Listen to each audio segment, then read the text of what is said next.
सभी प्रतिभागियों को भी मैं बहुत बहुत धन्यवाद कहूंगी, क्योंकि दोपहर में जिस समय निद्रा का मूड होता है, भोजन करने के बाद उदर पूर्णम भुंगते, उसके बाद फिर निद्रा ही याद आती है ना।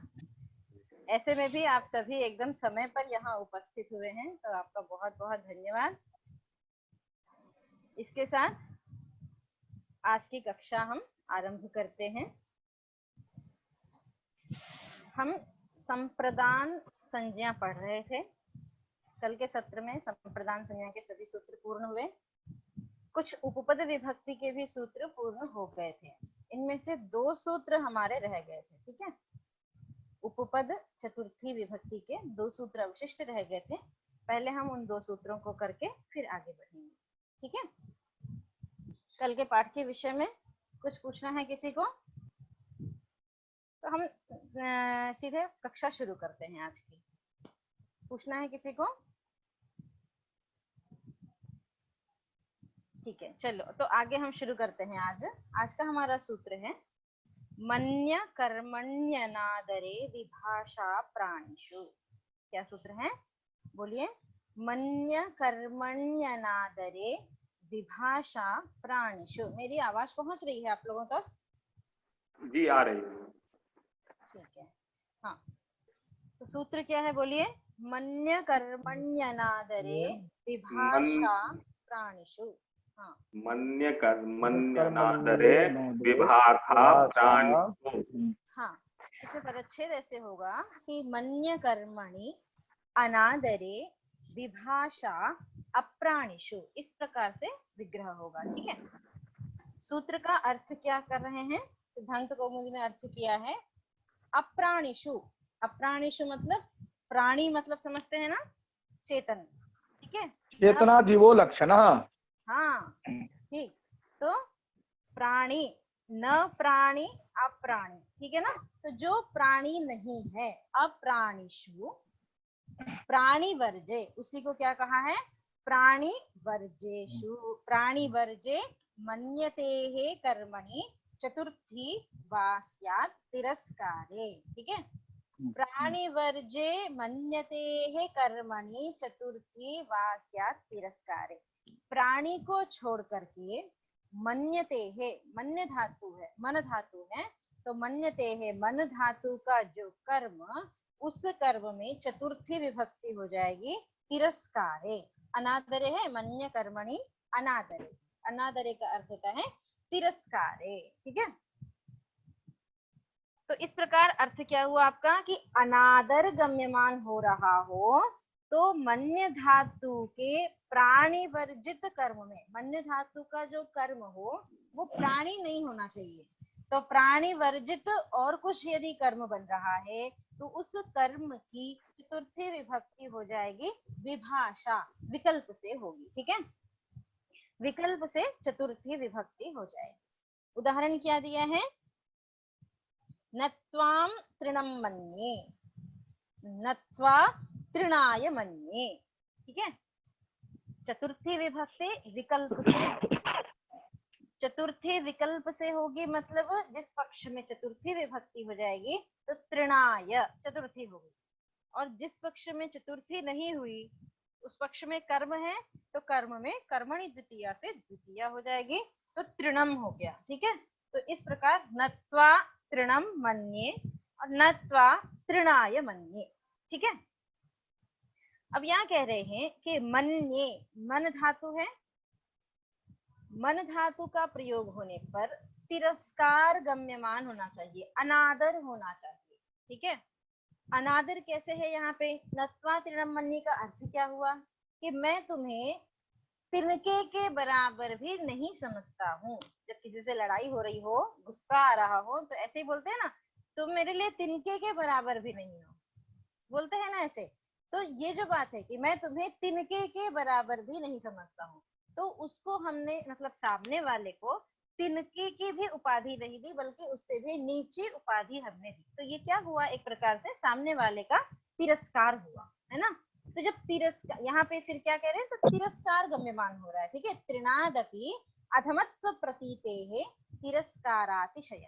तृण से भी हमने उसको अधम दिखाया, ये तिरस्कार का अतिशय हो गया। ठीक है, तो ऐसे तिरस्कार गम्यमान होने पर, ठीक है, तिरस्कार गम्यमान होने पर उसका जो कर्म बन रहा है, तृण के द्वारा हम तिरस्कार बोल रहे बता रहे हैं, तो अनादर गम्यमान होने पर मन धातु का जो कर्म तिनका भी नहीं समझता हूँ, तृणम मन्ये, तृणम अपि न मन्ये, तिनका भी नहीं समझता, तो मन्ये तिनका के बराबर भी मैं तुम्हें नहीं मानता हूँ, मानता हूँ इसके लिए मन्ये।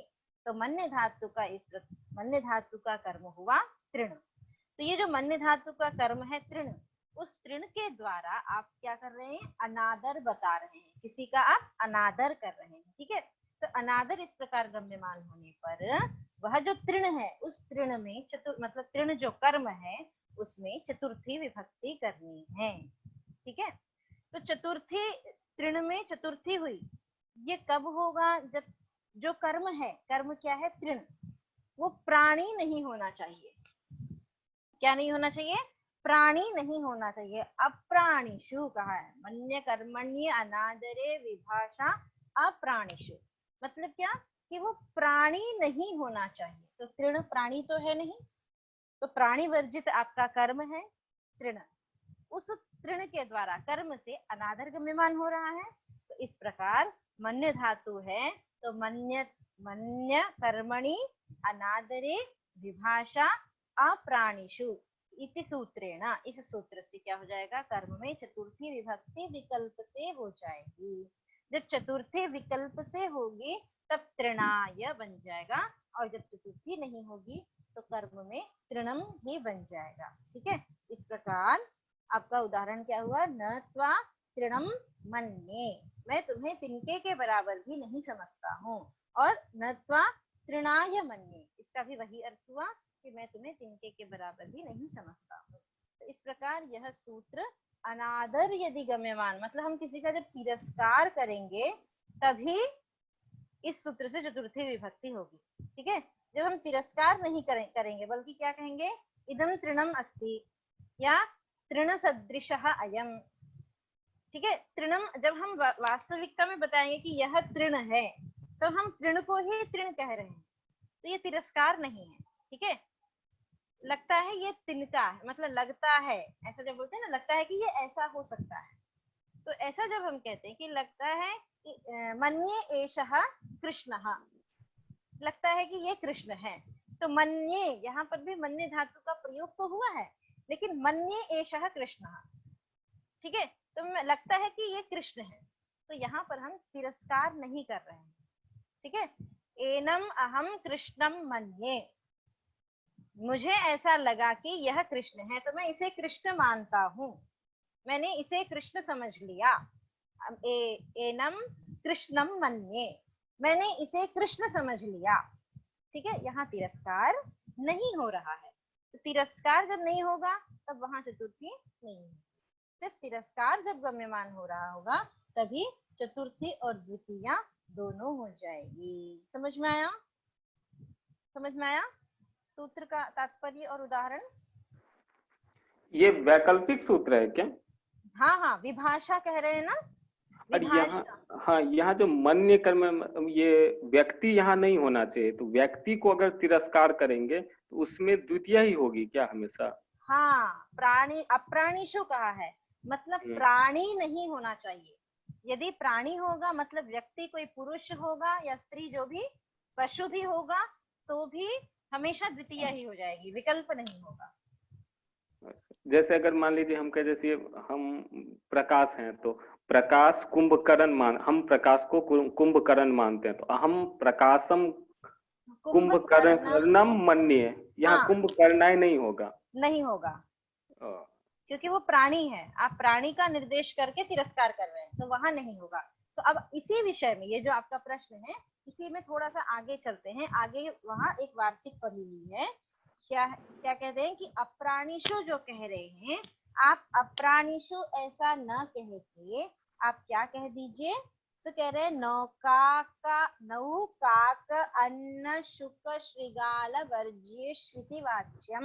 ये वार्तिक पढ़ दीजिए कि नौ काक अन्न शुक श्रृगाल वर्ज्येषु मतलब इनमें नौ काक काक शुक श्रृगाल ये प्राणी हैं, ठीक है, जीव है ये। तो इनमें वर्ज्येषु इनमें विकल्प से चतुर्थी नहीं होगी, ऐसा कह दीजिए। अप्राणिषु ऐसा मत कहिए, बल्कि क्या कह दीजिए कि नौ में चतुर्थी नहीं होगी, काक में चतुर्थी नहीं होगी, अन्न में चतुर्थी नहीं होगी, शुक में नहीं होगी और श्रृगाल में नहीं होगी, ऐसा कह दीजिए। जो आप तृण में जैसे चतुर्थी कर रहे हैं, वैसे तृण की जगह आप नौ या काक, अन्न, शुक, श्रृगाल का प्रयोग करते हैं तिरस्कार के लिए, तो वहां इनमें चतुर्थी नहीं होगी, इनसे अतिरिक्त में हो जाएगी। मैडम इतने ही शब्दों में नहीं होनी चाहिए कि इतर भी है।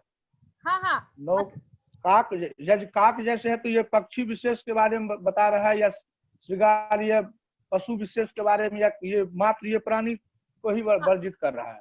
हाँ हाँ, इन प्राणियों का जिनका नाम ग्रहण कर दिया उनमें ही चतुर्थी विकल्प से ना हो, बल्कि द्वितीय मतलब काक कहने से सिर्फ काक का ही मतलब निषेध हाँ, कर रहा है ना। हाँ बिल्कुल, काक कहने से काक का ही निषेध है यहाँ पे। मतलब उपलक्षण नहीं है, ठीक है, क्योंकि उपलक्षण होता तो फिर काक कहने के बाद शुक कहने की आवश्यकता नहीं थी। जी जी ठीक है, तो काक उपलक्षण नहीं है बल्कि परिगणन है, ठीक है। तो काक नौ काक, अन्न, शुक, श्रृगाल, इनमें चतुर्थी का विधान मतलब विकल्प से जो चतुर्थी है वो नहीं होती है, ऐसा कह दीजिए। अप्राणिषु मत कहिए, क्यों क्यों ना कहिए? तो कह रहे हैं कि अप्राणिषु ऐसा कहने पर एक प्रश्न है यहाँ पर। हाँ बोलिए। कि यहाँ कहा गया है कि अप्राणिषु प्राण रहितेषु शब्देषु में होगा, यह विकल्प से चतुर्थी विभक्ति। और पुनः आगे वार्तिक में कहा नौका, अन्न, शुक, श्रृंगाल इत्यादि शब्दों में चतुर्थी विभक्ति नहीं होगी, इसके अतिरिक्त होगी। परंतु यदि कोई ऐसा व्यक्ति है जिसे मैं कहूँ न त्वाम घनश्यामम मन्ये न घनश्यामाय वा, तो घनश्याम तो है मेघ, घन इव श्यामः, घनश्याम तो है मेघ। यदि हम उसको ऐसा अभिलक्षित करके मैं उसको यह उदाहरण करूं, तब तो यहाँ पर संदेहोत्पत्ति होगी कि हम मेघ तो जो है अचेतन है। मेघ तो अचेतन है, परंतु अगर घनश्याम किसी व्यक्ति का नाम है तो वो चेतन है। तो इस अवस्था में क्या होगा? आप एक सेकंड रुक जाइए थोड़ा सा। जी जी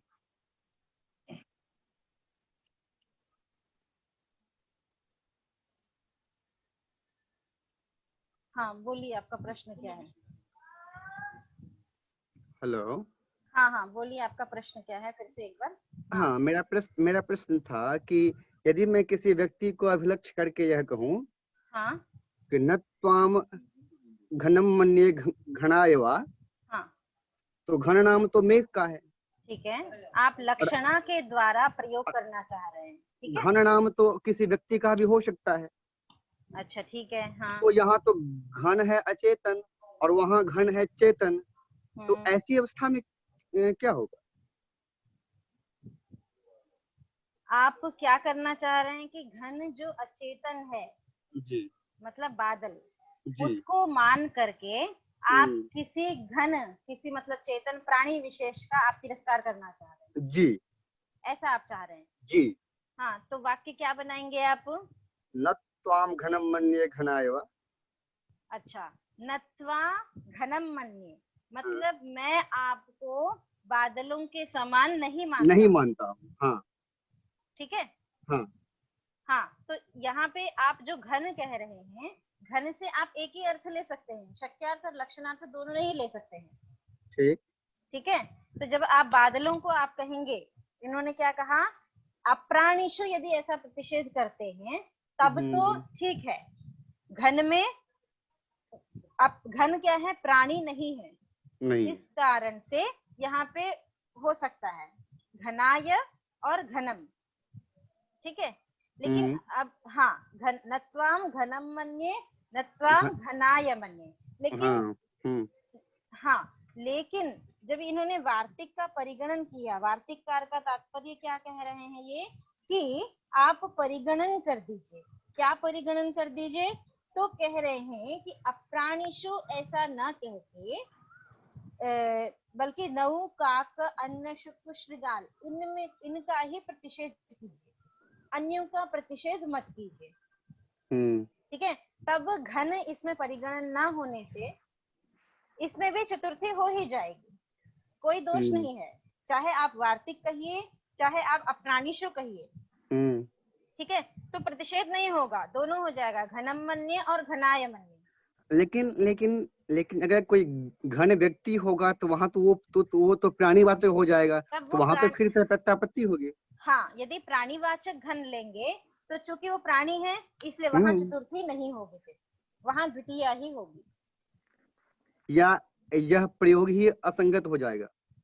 नहीं, वहाँ पे द्वितीया हो गया, प्रयोग असंगत मतलब वो प्रयोग नहीं होगा, हाँ असाधु हो जाएगा चतुर्थी यदि आप करेंगे तो। चूंकि अप्राणिषु कहा है, यदि आप प्राणीवाची घन शब्द लेंगे, मतलब किसी मनुष्यवाची घन शब्द लेंगे या जीववाची जो भी, प्राणी होने के कारण से वहां पे अप्राणिषु ऐसा कहा है सूत्र में, अप्राणिषु चतुर्थी स्यात्, मतलब वो कर्म प्राणीवाची नहीं होना चाहिए, तो इस कारण से वहां चतुर्थी नहीं होगा। कर्म है तो कर्म की द्वितीय विभक्ति ही होगी अप्राणिषु ऐसा कहे जाने से। तो यहाँ तो सिंपल इससे यही अर्थ निकल के आता है कि अगर हम घन का प्रयोग मेघ के को लक्ष्य करके प्रयोग करते हैं तब तो वहाँ पे द्वितीया चतुर्थी दोनों होगी। हाँ होगी। यदि हम प्राणी में करते हैं तब सिर्फ द्वितीया होगी। हाँ बिल्कुल। तो इस प्रकार आपका विभक्ति प्रयोग आपके अर्थ को स्पष्ट करेगा। हाँ, कि आप किसी प्राणी का तिरस्कार कर रहे हैं या फिर किसी अचेतन का। हाँ, मतलब प्राणी का नाम लेकर के तिरस्कार कर रहे हैं या फिर किसी अचेतन का नाम लेकर। क्योंकि ऐसे कई प्रयोग हो सकते हैं इस तरह के जो चेतन अचेतन दोनों में दिखता है। बिल्कुल ऐसे कई प्रयोग हैं ऐसे। हाँ, तो जैसे आपको मैं एक प्रयोग बता देती हूँ आपको, नत्वा शुने मन्ये। हाँ ठीक है, नत्वा शुने मन्ये यह प्रयोग देखा जाता है। ठीक है, तो शुन मतलब क्या होता है, श्वा कुत्ता, ठीक है, कुक्कुरहा। हाँ। ठीक है, तो मैं आपको कुक्कुर के समान भी नहीं समझता हूँ, ऐसा हम प्रयोग करते हैं। ठीक है, लौकिक प्रयोग में। तो जब कहा कि न त्वा शुने मन्ये, अब ये जो शुन शब्द है ना, शुन प्राणी हुआ। ठीक है, हाँ बिल्कुल। तो अप्राणिषु ऐसा कहने पर फिर शुन में चतुर्थी नहीं होगी। क्योंकि क्या मैम किसी कुत्ता किसी का नाम हो सकता है? नहीं, कुत्ता किसी का नाम नहीं हो सकता है, लेकिन जो पशु है, पशु भी तो प्राणी है। ये चेतना पशु तो प्राणी है ही, तो वहाँ तो द्वितीय होगी ही नहीं। द्वितीय होगी, द्वितीय का निषेध नहीं है, विकल्प से चतुर्थी विधान है कि द्वितीय भी होगी और चतुर्थी भी होगी। इस संदेह में मत रहिए आपकी द्वितीय का निषेध है, निषेध नहीं है, विकल्प विधान है। ठीक है, द्वितीय भी होगी और चतुर्थी भी होगी। ठीक है ना? हाँ, क्योंकि इसमें सुन शब्द नहीं आया है। नहीं, आप पहले बात सुनिए। अप्राणिषु ऐसा कहने के कारण से कुक्कुर भी प्राणी है। बिल्कुल। प्राणी होने के कारण से वहां चतुर्थी नहीं होनी चाहिए। हाँ, है ना? लेकिन प्रयोग में चतुर्थी सुनाई देती है। नत्वा शुने मन्ये, शुने चतुर्थी है। ठीक है, शुने यह चतुर्थी है, श्वा श्वानौ श्वानः श्वानम श्वानौ शुनः। हाँ समझ गए। ठीक है, तो यह शुने चतुर्थी है ना? तो जब अप्राणिषु कहने पर अब श्वा में चतुर्थी नहीं होनी चाहिए थी, नहीं होनी चाहिए। हाँ, लेकिन वार्तिककार ने प्रयोग देखा कि नत्वा शुने मन्ये, इस प्रयोग को सिद्ध करने के लिए वार्तिककार ने कहा कि आप अप्राणिषु ऐसा मत कहिए, नहीं तो कहीं जगह में दोष आ जाएगा, जैसे शुने में दोष आ गया, चतुर्थी नहीं हो पाएगी। इसलिए वार्तिककार ने परिगणन कर दिया कि प्राणियों में भी किसमें निषेध होगा, तो काक, शुक, श्रृगाल में, और अप्राणी जो अन्न और नौ, नौ मतलब नौका, इनमें ही चतुर्थी का निषेध कीजिए। तब अब जो श्वा है, श्वन शब्द है, वो श्वन शब्द का परिगणन इस वार्तिक में नहीं आया। ठीक है, जब श्वन शब्द का परिगणन इस वार्तिक में नहीं आया, मतलब कि श्वन प्राणीवाची होने पर भी वहां चतुर्थी और द्वितीया दोनों हो जाएगी, दोष नहीं है। तब तो यहाँ पे और शंका की उपस्थिति हो जाती है। क्या शंका हो जाती है?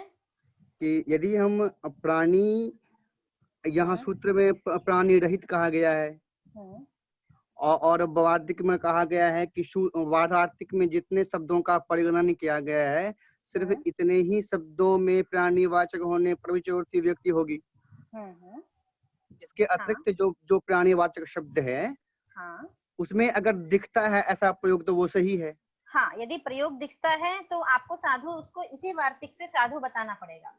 तो अगर हम आज कुछ लिखते हैं, अगर हम लिख दिए कुछ इस तरह के, तो वो क्या वो भी साधु हो जाएगा? नहीं होगा, क्योंकि आप्तवाक्यम शब्द, ठीक है, शब्द आप्तों के ही प्रमाणभूत होते हैं। ठीक है, आप भविष्य में कभी ऋषि तपस्वी आप्त बन जाएंगे, तब वो आगे भविष्य में हो सकता है वो प्रमाणित हो जाए, लेकिन आज यथार्थवाची, यथार्थ वक्ता जो होते हैं, अलोपाहा, कुंभीधान्याः जो होते हैं, जो शिष्ट की परिभाषा बताई गई है। ठीक है, ठीक है, तो जो शिष्ट होते हैं उनके ही शब्द प्रमाण होंगे। तो उनके द्वारा प्रयुक्त किसी काव्य में अगर आप उस शब्द में चतुर्थी देखेंगे तो वो आप साधु सिद्ध कर सकते हैं। रागत द्वेषादि रहित आप्तः होता है। बिल्कुल बिल्कुल, बहुत सारे विशेषण वहाँ बताए हैं महाभाष्यकार ने। तब तो मैम तब तो काव्य का निर्माण तो कोई जरूरी नहीं है जो रागत द्वेष आदि से, ऋषि आदि से रहित हो वही काव्य करे। काव्य तो सामान्य व्यक्ति भी कर सकते हैं। सामान्य व्यक्ति का काव्य, देखिए उसमें कई सारे विशेषण बताए गए हैं, राग द्वेष आदि से रहित, अलोलुपाहा, कुंभीधान्याः इत्यादि कई विशेषण बताए गए। और इसी प्रकार सारे काव्य प्रमाणभूत नहीं होते हैं। जो प्रतिष्ठित प्रमाणित काव्य हैं वही प्रमाणभूत होंगे। आज किसी ने काव्य लिख दिया तो हम उसको प्रमाण मान के आज उसको प्रमाणित रूप में नहीं कह सकते।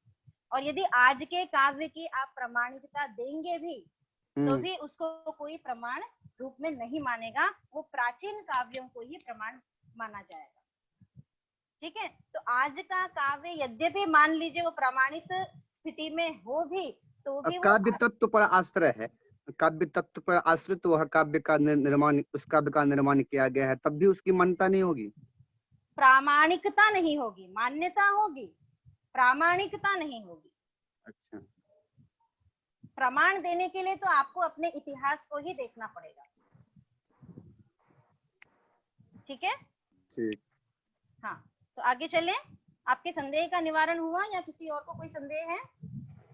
मैडम यहाँ जो है ना, प्राणाः सन्ति अस्य इति प्राणी, तो इस आधार पर तो तृण में भी प्राण होता है, तो फिर यहाँ चतुर्थी क्यों होगी?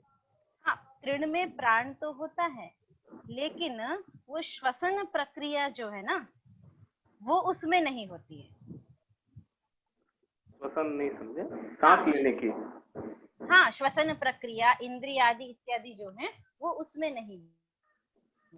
ठीक है, जैसे आपको, हाँ, लेकिन वृक्ष आदि भी तो श्वास लेते ही हैं। हाँ, तो ये दोष आ सकते हैं, इसीलिए वार्तिककार ने ये कहा कि अब प्राणिशु आप ऐसा मत कहिए, बल्कि आप परिगणन कर दीजिए।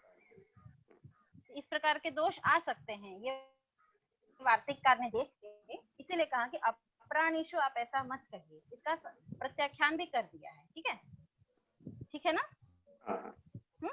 तो इस कारण से वार्तिककार ने वार्तिक में परिगणन कर दिया कि नौ, काक, अन्न, शुक, श्रृगाल इनके द्वारा जब आप तिरस्कार कर रहे हैं तो इनमें ही चतुर्थी विभक्ति का निषेध विकल्प से कीजिए, मतलब द्वितीया होगी।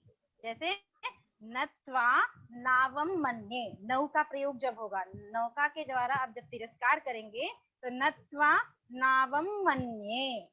अब यहाँ पे नौ शब्द का नावम है द्वितीया, नौ नावो नावह नावम, तो नौ शब्द का प्रयोग होने के कारण से यहाँ चतुर्थी नहीं होगी, क्योंकि वार्तिककार ने परिगणन कर दिया कि इनमें चतुर्थी नहीं होनी है, तो कर्म होने पर केवल द्वितीया ही हो जाएगी।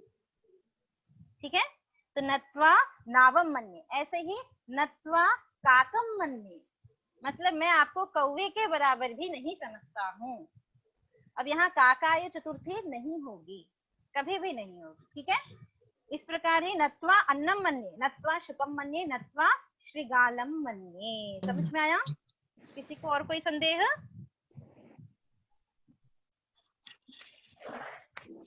कोई जिज्ञासा? मनोरंजन झा कुछ कहना है? जी नहीं, अभी नहीं आया। समझ में आया? जी आगे बहुत चले अच्छा। फिर।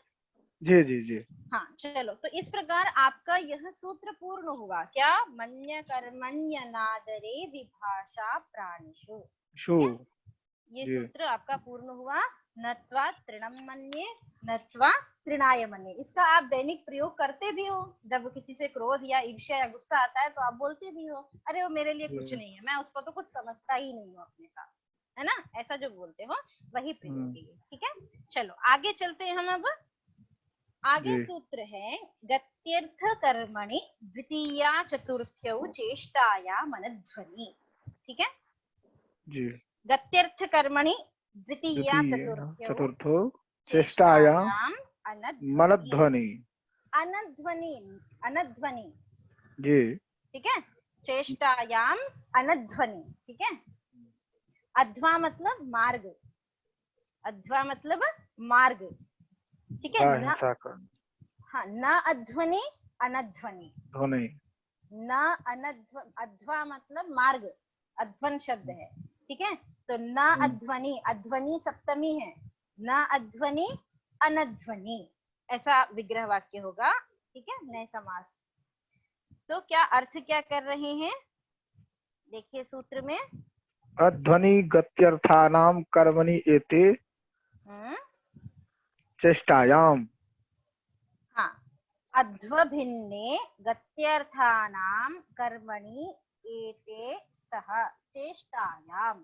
ठीक है, अध्वभिन्ने मतलब अध्व से भिन्न होना चाहिए, गत्यर्थानां धातूनाम मतलब गत्यर्थक धातुओं का कर्म होना चाहिए, कर्मणि उस कर्म में, एते स्तः मतलब, एते मतलब द्वितीया चतुर्थौ।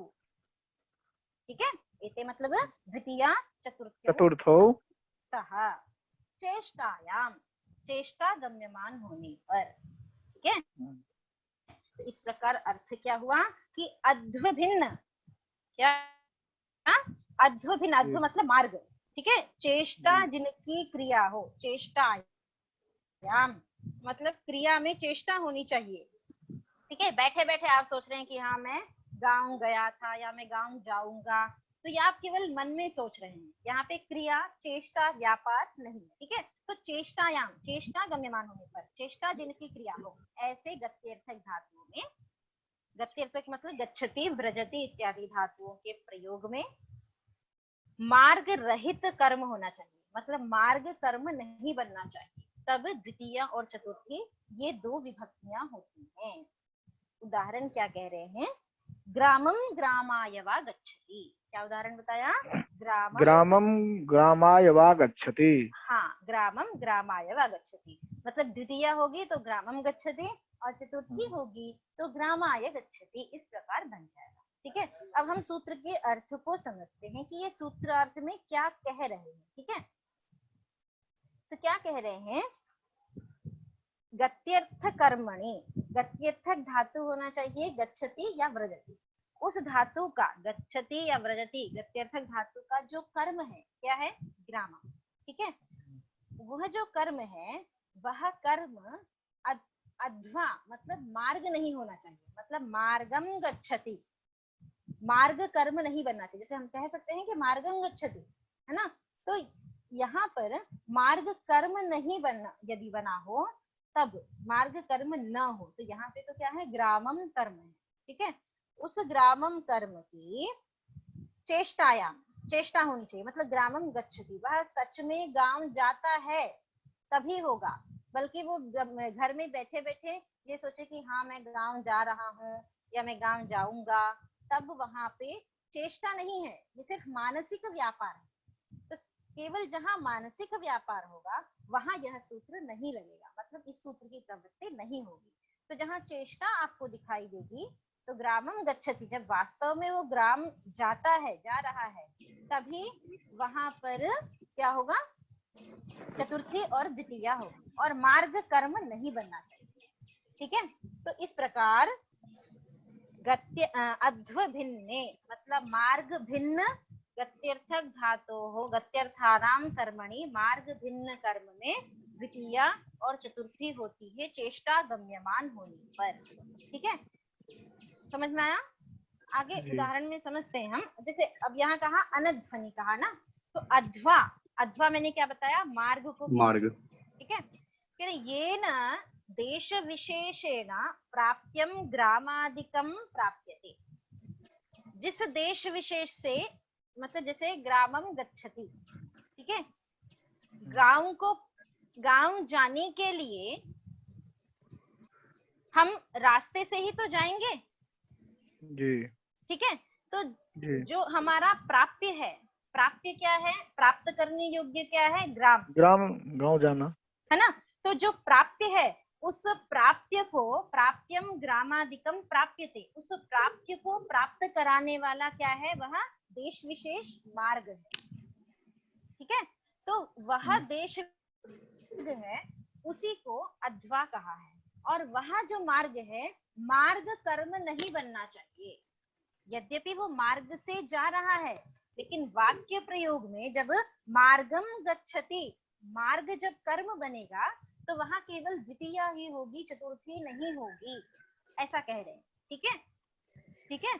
क्योंकि गच्छति क्रिया में जब मार्ग कर्म बनेगा, मार्गम गच्छति, तो वहां पर भी जैसे हम गाड़ी ट्रेन में बैठ के जाते हैं तो हमें क्या दिखाई देता है कि रास्ता, मतलब हम तो ट्रेन में हैं लेकिन बाहर का जो रास्ता है वो पीछे की तरफ जा रहा है, दिखाई देता है ना जी, है ना।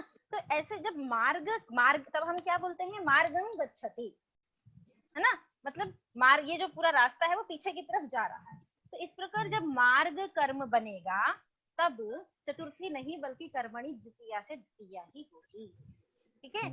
तो ये जो अध्वा है ना, यदा तु स ए, हाँ अब क्या कह रहे हैं कि यदि अनध्वनि जो कहा है वहां पे कभी कभी क्या होता है, देखो हम जा रहे थे उज्जैन, ठीक है, उज्जैन जाने के लिए हम निकले, लेकिन रास्ता भटक गए, हम पहुंच गए मथुरा,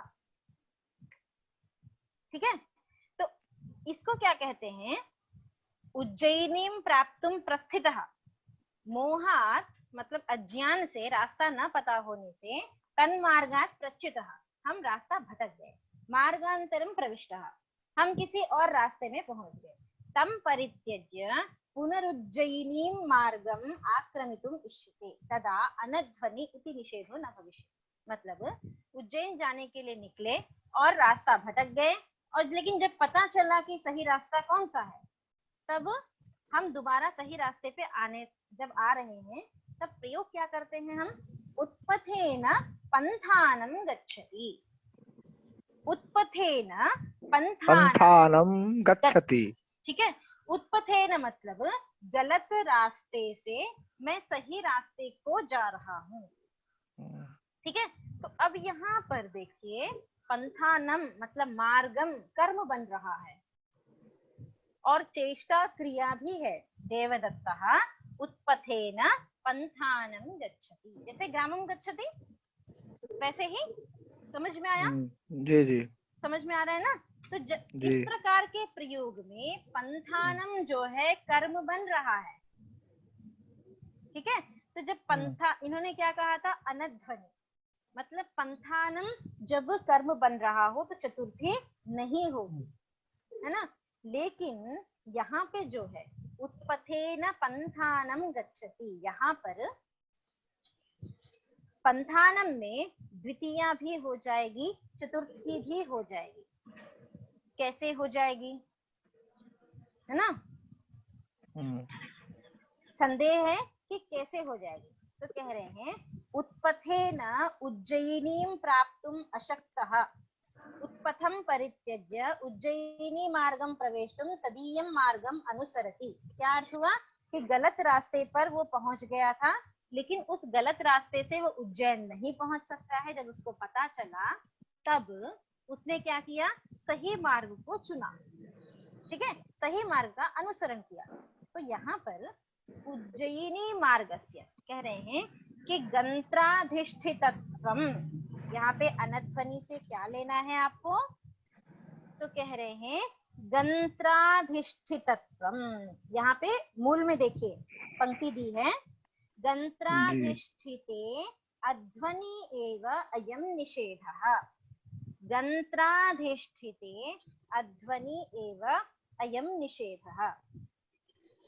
ठीक है, तो यानम उज्जयिनी मार्गम गच्छति, यानम उज्जयिनी मार्गम गच्छति। यहाँ पे जो गंत्राधिष्ठित है मतलब यान के द्वारा उस मार्ग को पकड़ रहा है। ठीक है, तो गंत्राधिष्ठितम, गंत्राधिष्ठिते अध्वनि एव अयम निषेधः। यह जो अनध्वनि निषेध किया है कि मार्ग जब कर्म बन रहा है तब वहां चतुर्थी नहीं होगी। यह जो कथन है इनका वो कब होगा, तो ऐसे प्रयोग में होगा कि यानम उज्जयिनी मार्गम गच्छति, यहाँ पर निषेध होगा कि चतुर्थी नहीं होगी। ठीक है, लेकिन उत्पथेन पंथानम गच्छति, ये जो प्रयोग बताया आपको, यहाँ पे क्या, जो यहाँ यद्यपि मार्ग कर्म बन रहा है फिर भी गंत्राधिष्ठित कर्म नहीं है, वहां गंत्राधिष्ठित कर्म नहीं है। उज्जयिनी मार्गस्य क्या है कि यान उज्जयिनी मार्गम गच्छति, यह जो गाड़ी है वो उज्जैन के मार्ग को जा रही है। ये कहना, ऐसा कहना कि यह मेरी गाड़ी उज्जैन के रास्ते पर जा रही है, उज्जैन के रास्ते को जा रही है, ऐसा कहना। और एक हम इस तरह से कहते हैं कि यह रास्ता उज्जैन की ओर जा रहा है। दो प्रयोग होते हैं ना, कि यह गाड़ी उज्जैन के रास्ते पे जा रही है, और ये भी कहते हैं कि यह रास्ता उज्जैन की ओर जा रहा है। दोनों प्रयोग में अंतर है कि नहीं, समझ में आया? ठीक है, तो यह जो प्रयोग है कि ये गाड़ी उज्जैन को जा रही है, यहाँ जो मार्ग कर्म बन रहा है उज्जैन मार्ग को जा रही है, यहाँ पे इस सूत्र से निषेध हो जाएगा कि चतुर्थी नहीं होगी। लेकिन यह जो कथन है कि ये रास्ता उज्जैन को जा रहा है, यह रास्ता उज्जैन को जा रहा है, यह जो कथन है, यहाँ पर क्या हुआ, यहाँ पर भी मार्ग कर्म बन रहा है। ठीक है, यह रास्ता उज्जैन को जा रहा है, यहाँ पर भी मार्ग कर्म बन रहा है, लेकिन गंत्राधिष्ठितम कर्म नास्ति। समझ में आया? आपको हिंदी उदाहरण में थोड़ा स्पष्ट समझ में आया होगा। ठीक है, तो वहां पर ऐसे जगह पर जहां पंथानम कर्म बन रहा है वहां द्वितीया भी हो जाएगी, चतुर्थी भी हो जाएगी। जैसे उत्पथेनम गच्छति, मतलब गलत रास्ते से सही रास्ते को जा रहा है। ठीक है, तो उत्पथेन पंथानम गच्छति और उत्पथेन पथे गच्छति, क्षम्यतां, उत्पथेन पथे गच्छति। मूल में क्या लिखा है देखिए, यदा तु उत्पथात् पंथा एव आक्रमितुम् इष्यते तदा चतुर्थी भवत्येव। ठीक है, उत्पथात् पंथा एव मतलब गलत रास्ते से सही रास्ते की ओर जब वो बढ़ रहा है, आक्रमितुम् इष्यते तदा चतुर्थी भवत्येव। यहाँ यदि पंथा कर्म बन भी रहा है तो चतुर्थी भी हो जाएगी और द्वितीया भी हो जाएगी। तो उत्पथेन पथे गच्छति, गलत रास्ते से सही रास्ते की ओर जा रहा है। तो कुछ स्पष्ट है, समझ में है या कोई जिज्ञासा है ना? मैडम चेष्टायाम इसमें आया है, तो चेष्टायाम की चेष्टायाम मतलब कह रहे हैं चेष्टायाम इति किम, चेष्टायाम यह जो कहा है वो क्यों कहा है? तो कह रहे हैं कि कभी कभी हम ऐसा प्रयोग करते हैं कि मनसा हरिम ब्रजेत। हाँ, यहाँ पे जो उदाहरण दिया है मनसा हरिम भजति, ठीक है, आप भजन क्रिया तो कर रहे हैं, भजन क्रिया है, ब्रजति है, भजति, हाँ भजन क्या है, क्रिया है, भजति, लेकिन ब्रजति ब्रजति ब्रजति गच्छन ब्रजति गत्यर्थक धातु, ठीक गत्यर्थक धातु, ठीक है, हाँ आप गत्यर्थक धातु ले लीजिए, गत्यर्थ कर्म, तो मनसा हरिम व्रजति, ठीक है, व्रजति बोल रहे हैं ना जी।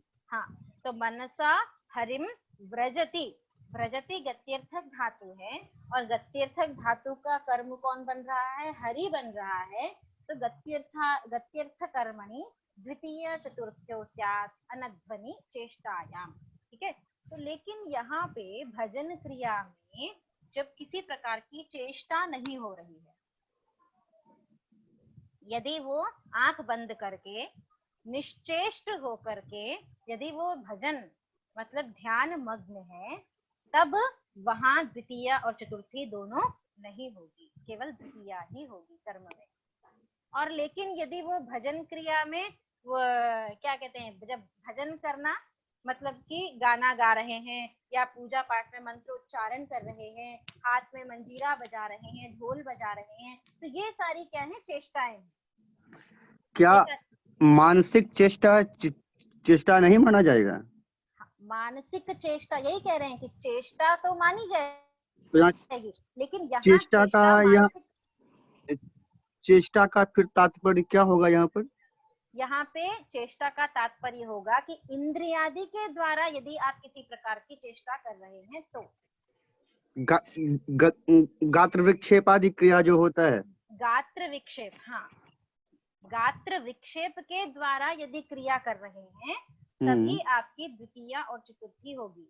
तो भजन क्रिया में यदि आप गात्र विक्षेप कर रहे हैं, भजन क्रिया में यदि आप गात्र विक्षेप मतलब कि भजन करना, ढोलक बजाना, मंजीरा बजाना इत्यादि, पूजा पाठ करना का मतलब जोर जोर से उच्चारण करके करना, यदि आप कर रहे हैं तो वहां चतुर्थी हो जाएगी।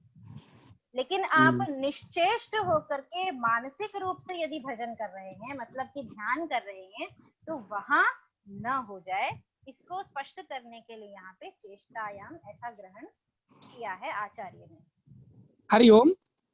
हाँ बोलिए। हाँ, मदीयः ध्वनि श्रूयते किल? आमाम। अनध्वनि इत्यस्मिन् विषये किञ्चित् कृपया बोध्यताम्। कुत्र सन्देहः अस्ति, किं न अवगतम्? हरि ओम। श्रीराम, श्रीराम। मैं यहाँ जो है क्या कहता है, मन जो है वह भी तो इंद्रिय है, तो फिर उसका यहाँ पे क्यों नहीं किया गया? हाँ, मन भी इंद्रिय है, लेकिन जैसा कि बोला प्रकाश कुमार झा ने कि गात्र विक्षेप लेना है हमें, यहाँ मन भी इंद्रिय है, लेकिन उसका जो चेष्टा इत्यादि ऊहा इत्यादि जो व्यापार है, उस ऊहा इत्यादि व्यापार में गात्र का विक्षेप नहीं होता। अब मान लीजिए जैसे क्या कहता है, विद्यालय जाना है हमें और मार्ग दो है और एक मार्ग को हम साधन बना लेंगे, तो हम कह सकते हैं कि वयम एतेन मार्गेण विद्यालयाय गच्छामः। हाँ, मार्ग जब साधन बनेगा तो क्या होगा, साधकतमम करणम से करण हो जाएगा, तो तृतीया हो जाएगी, और यहाँ विद्यालय से चतुर्थी हो जाएगी। विद्यालय, हाँ विद्यालय को जाता है, यदि आपको कर्म कहना है तो द्वितीय, और विद्यालय के लिए जाता है तो संप्रदान होकर चतुर्थी हो जाएगी। बाकी तो दोनों सही हो जाएंगे। हाँ हाँ, पहले ही बताया था मैंने। और अर्थ भी एक ही आएंगे ना?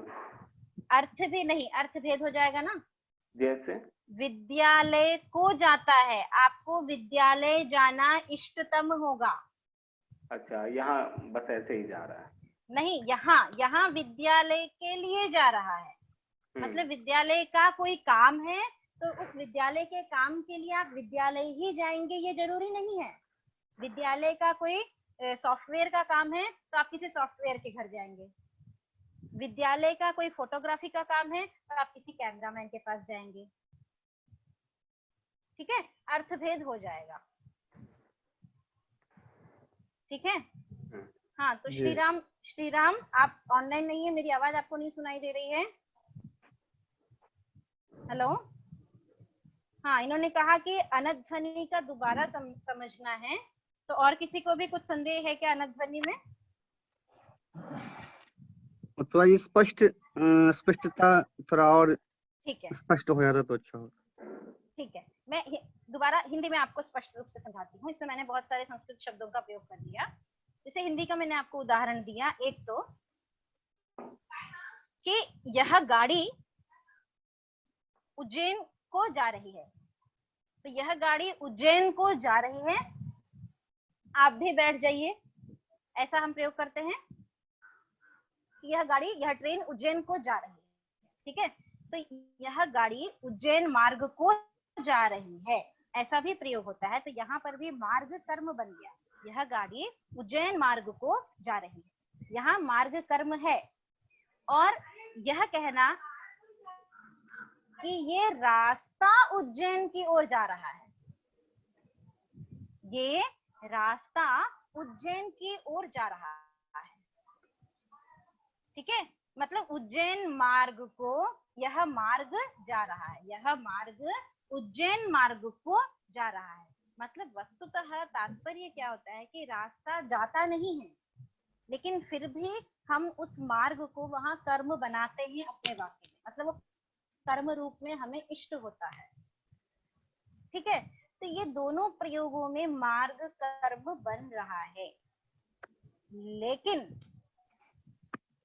जब गंत्राधिष्ठितम कर्म, मतलब कि यह गाड़ी उज्जैन मार्ग को जा रही है, ऐसा जब कहना होगा, तब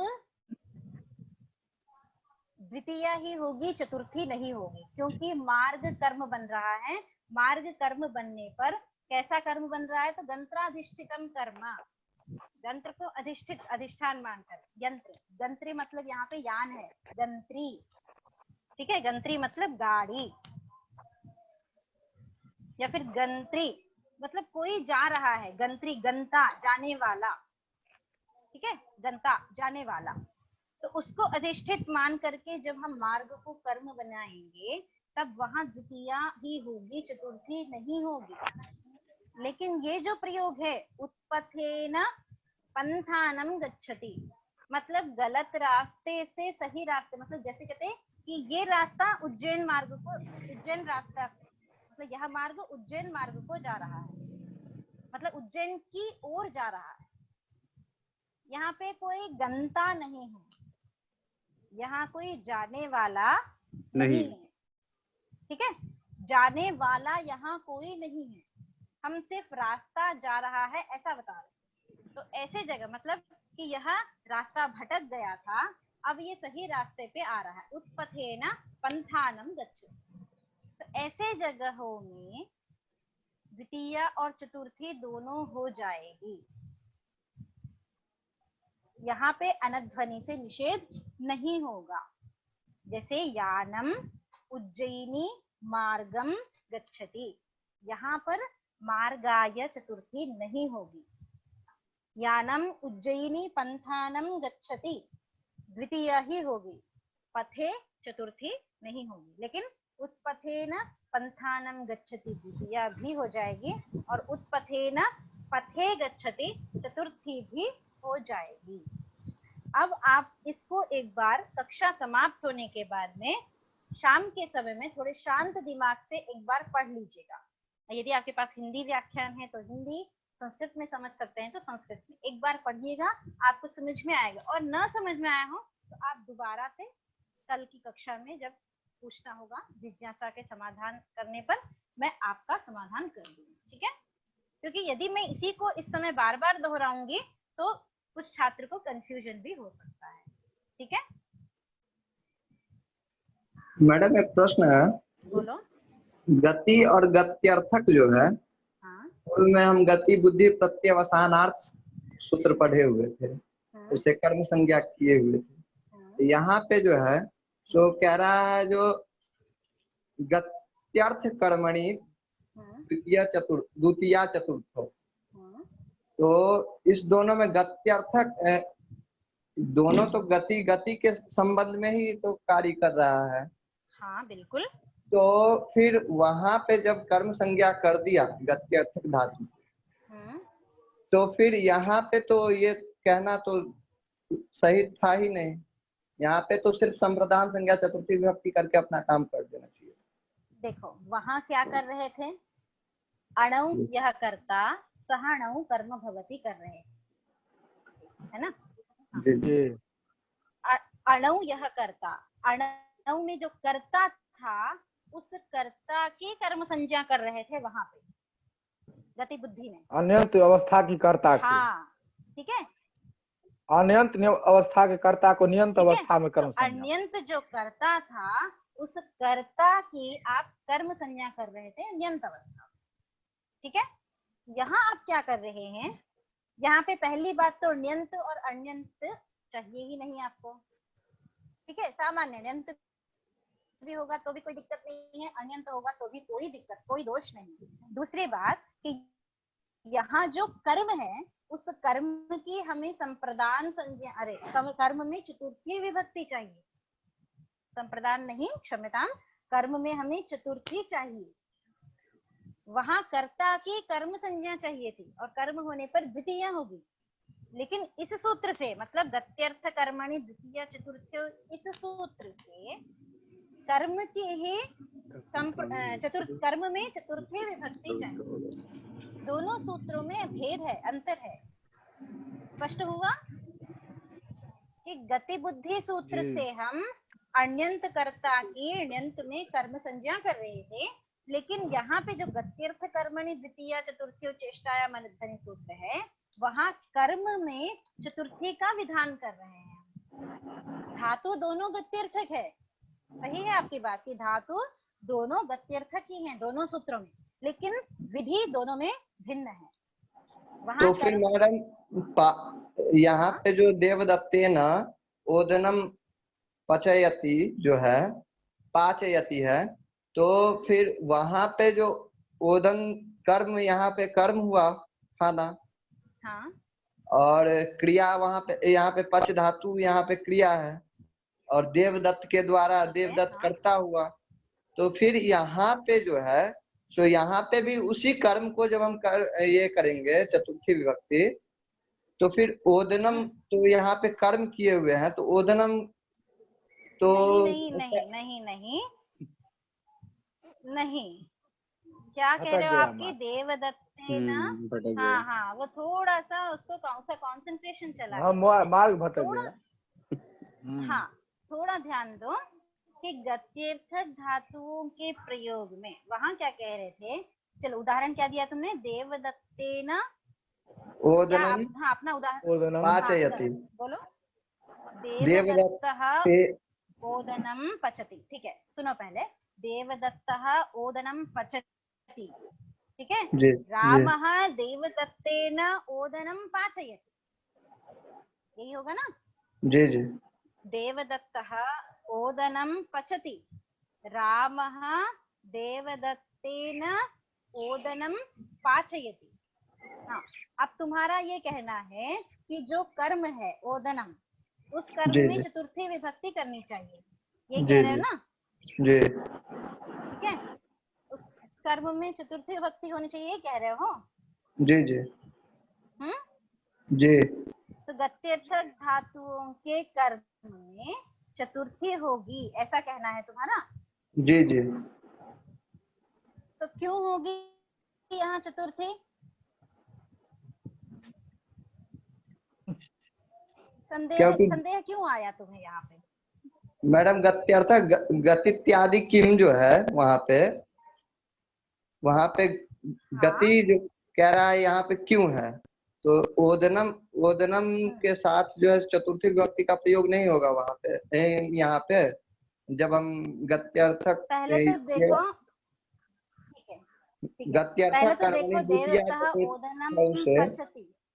जी हाँ ध्यान दो, अब तुम जो उदाहरण बोल रहे हो उस पे ध्यान दो। पचती जो क्रिया है वो गत्यर्थक है क्या?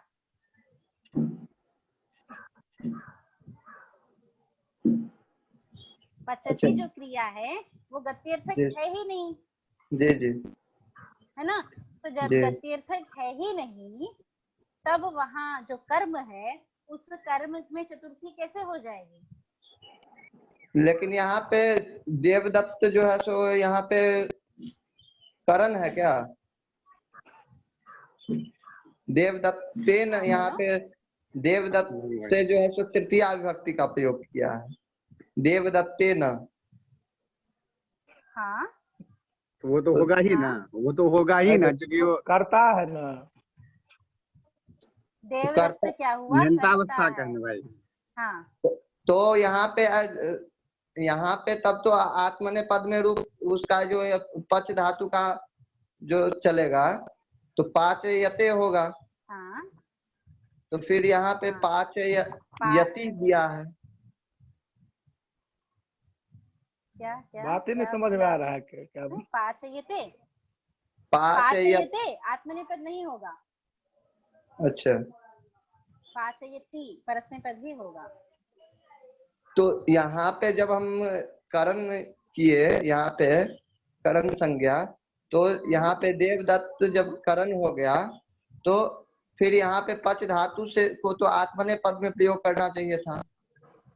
देवदत्त करण नहीं होगा, देवदत्त कर्ता ही है। हाँ तो कर्ता से तृतीया ये विभक्ति हो गया। देवदत्त ये एक कर्म कारक, साधन छे यो। ये कर्म कारक नहीं है, इसको आप जो है कर्मवाच्य न समझे, कर्मवाच्य न समझे, देखो, नीच प्रत्यय लगाया गया। कर्मवाच्य न समझे इसे। एक मिनट आप लोग शांत रहिए, वो खुद भी संदेह में है और सभी बोलेंगे तो और भी संदिग्ध हो जाएगा। देखो देवदत्तः ओदनम पचति, ठीक है, और रामः देवदत्तेन ओदनम पाचयति, ये जो प्रयोग है रामः देवदत्तेन, देवदत्त भी करता है, राम भी करता है, देवदत्त करता है, नहीं बन रहा है वहाँ, ठीक है। एक प्रयोज्य करता है और दूसरा प्रयोजक करता है, ठीक है, एक प्रयोज्य करता है और दूसरा प्रयोजक करता है, ठीक है। प्रयोजक। अब ये, हाँ, अब ये जो आपका विषय है, यहाँ जो आपको संदेह है वो आप कक्षा के अनंतर समय में एक बार स्वयं सोच लीजिए, उसके बाद हम कल विचार करेंगे इस विषय पे, ठीक है, क्योंकि यह विषय इस सूत्र का नहीं है, ठीक है। एक बार आप अपने मित्रों के साथ बैठ करके जो आपका संदेह है उस संदेह को एक बार क्लैरिफाई कीजिए, ठीक है, फिर हम उसका कल विचार कर लेंगे। आप कल दोबारा पूछ लीजिएगा, ठीक है, आपको स्वयं जब आप विचार करेंगे स्वयं में समझ में आ जाएगा, ठीक है भारतेंदु, ठीक है ना? हाँ, तो चलो पहले अब हम यहाँ सूत्र, क्योंकि समय हो रहा है और ये सूत्र जो हम पढ़ रहे हैं वो सूत्र आधे में रह जाएगा फिर नहीं, ठीक है ना? चलो, तो आपका जो कहना था क्या, गत्यर्थ कर्मणि द्वितीया चतुर्थ्यौ चेष्टाया मनध्वनि, इस सूत्र से गत्यर्थक धातु होने पर, चेष्टा होने पर गत्यर्थक धातु का जो कर्म है उस कर्म में चतुर्थी और द्वितीया हो जाएगी, ऐसा यह सूत्र कह रहा है, ठीक है। तो तृतीया, चतुर्थी और द्वितीया दोनों जब हो गई तब आपका उदाहरण क्या बनाया इन्होंने, ग्रामम गच्छति और ग्रामाय गच्छति। गत्यर्थक धातु होनी चाहिए, पचति लिखति इत्यादि धातुओं से हमें कोई लेना देना नहीं है, गत्यर्थक धातु होनी चाहिए और उस गत्यर्थक धातु का जो कर्म होगा वह कर्म, उस कर्म में द्वितीया और चतुर्थी होगी, और चेष्टा भी हमें देखनी है, चेष्टा गम्यमान होने पर ही होगी, ठीक है, स्पष्ट है जी।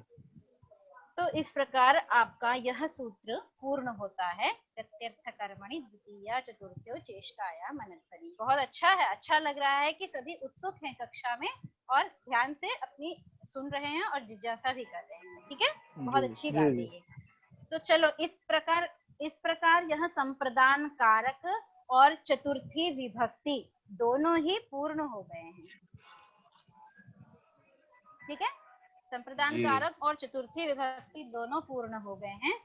अब आगे इस प्रकार आपके कौन कौन से कर्म हो गया है, करण हो गया है, संप्रदान हो गया है और अपादान कारक अभी डॉक्टर साधना मैडम पढ़ा रही हैं। अब रह गया है अधिकरण कारक, है ना, अधिकरण कारक रह गया है। तो अधिकरण कारक आज शुरू कर दिया जाए। बीच में क्या संबंध कहते हैं भी आप? तो है ना। संबंध बाद में ले लेंगे। संबंध ठीक है, कारक इन नहीं है सभी ना। कारकों, हाँ कारक हाँ। लेकिन फिर है तो गीता पुस्तक में तो है, कारक तो नहीं है। हाँ ठीक है, जब सभी कारक समझ लेंगे तो संबंध हाँ। को समझने में आपको आसान हो जाएगा।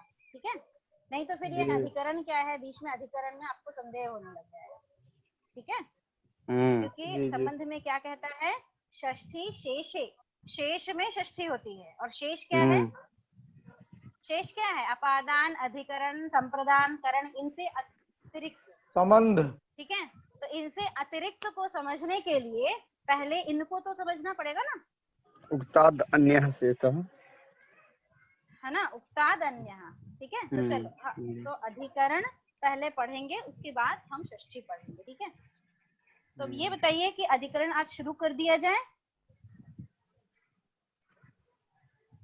पढ़ने के लिए उत्सुक हैं आप लोग? कल से ही हो जाए तो अच्छा रहेगा। पे ही छोड़ दिया जाए मेरे विचार से। एक हाँ, आज यही पर छोड़ दें। हाँ, क्योंकि 4 बज चुके हैं, इसलिए मैंने आपकी ही इच्छा को प्राधान्यता दी। ठीक है, तो यहाँ आज का पाठ, आज के पाठ के 2 सूत्र हुए हैं, मन्य कर्मण्य नादरे विभाषा प्राणिषु प्राणिषु और गत्य, हाँ, और गत्यर्थ कर्मणि चेष्टाया मनध्वनि। द्वितीया चतुर्थ्यौ चेष्टाया मनध्वनि। ये 2 सूत्र आज के सत्र में हमने पूर्ण किए। इसके साथ आपकी संप्रदान संज्ञा और चतुर्थी विभक्ति भी पूर्ण होती है। तो यह सत्र आज का समाप्त होता है। नमस्ते मैडम। नमस्कार। नमस्ते। हाँ, सभी छात्रों को बहुत